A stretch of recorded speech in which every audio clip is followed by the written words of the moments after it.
కొడాలి నానికి గుండెపోటు ఏఐజీ హాస్పిటల్కి తరలింపు. మరి విషాదంలో ఉన్న వైసీపీ నాయకులు మరి అసలు ఏం జరిగింది, అది అంత హుటాహుటిన ఎందుకు వచ్చింది? ఖచ్చితంగా ఇదంతా కూడా కూటమి ప్రభుత్వానికి, ముఖ్యంగా పవన్ కళ్యాణ్కి భయపడే ఆయనకి గుండెపోటు వచ్చిందని చాలా మంది కూడా అభిప్రాయపడుతున్నారు. ఎందుకంటే ఇన్ని రోజుల పాటు మనందరం కూడా సోషల్ మీడియాలో కానీ న్యూస్లో కానీ ప్రతి ఒక్క చోట కూడా అందరూ చూసిన వాళ్ళే. అయితే ఇప్పుడు ఆయనకు నిజంగానే గుండెపోటు వచ్చిందా, లేకపోతే ఈ విధంగా జనాల్ని మభ్యపెట్టడానికి నాటకాలు ఆడుతున్నారంటే చాలా మంది కూడా నాటకమే ఆడుతున్నారని ప్రతి ఒక్కరు కూడా చెప్తున్నారు. ఎందుకంటే వైసీపీలో ఉన్న వాళ్ళందరికీ కూడా ఇది ఒక అలవాటు అన్నమాట.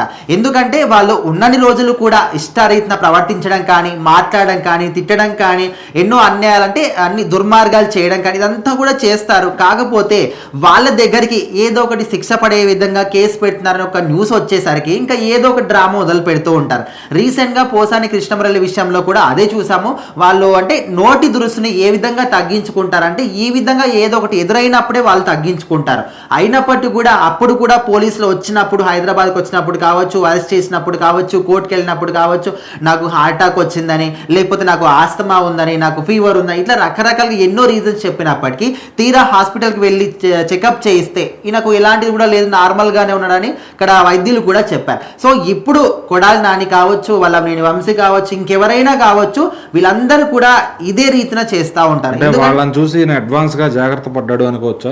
ఖచ్చితంగా. ఇప్పుడు ఎవరైతే ఈ విధంగా అందరూ కూడా చేశారో వాళ్ళందరి పేర్లు అన్ని కూడా రెడ్ బుక్ లో ఉన్నాయని అటు అందరికీ తెలిసిందే రాష్ట్ర వ్యాప్తంగా. సో అందులో ఉన్న వాళ్ళందరూ కూడా ఖచ్చితంగా కేసులు నమోదు చేస్తారు, జైల్లో వేస్తారని కూడా ముందే తెలుసు. సో ఇప్పుడు ఒక్కొక్కరుగా అందరి మీద కూడా కేసులు బయటకు వస్తున్నాయి కాబట్టి ఇప్పుడు నెక్స్ట్ టార్గెట్ ఎవరంటే ప్రతి ఒక్కరు కూడా కొడాలి నాని పేరే చెప్తున్నారు. సో ముందు జాగ్రత్తగా ఈ విధంగా జైల్లో ఉంటే అంటే బయట ఉన్న విదేశాలకు వెళ్ళినా వేరే రాష్ట్రాలకు వెళ్ళినా కూడా ఖచ్చితంగా పట్టుకుంటారని ఆయనకు తెలుసు. సో అందుకోసమని ఈ విధంగా ఏదో ఒక నాటకం ఆడి హాస్పిటల్లో ఉంటే ఎవరు కూడా ఏం చేయలేరు.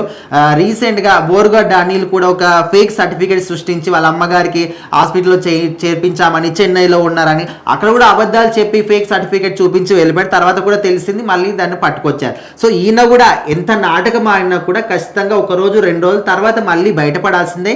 నిజం నిప్పు లాంటిది ఖచ్చితంగా బయటకు వస్తుంది. సో మరి ఈయన నిజంగా గుండెపోటు వచ్చిందా అంటే అది అంటే పవన్ కళ్యాణ్ కావచ్చు, అదేవిధంగా కూటమి ప్రభుత్వానికి రెడ్ బుక్ కి భయపడి హార్ట్ అటాక్ వచ్చింది తప్ప నిజంగా హార్ట్ అటాక్ రాలేదు.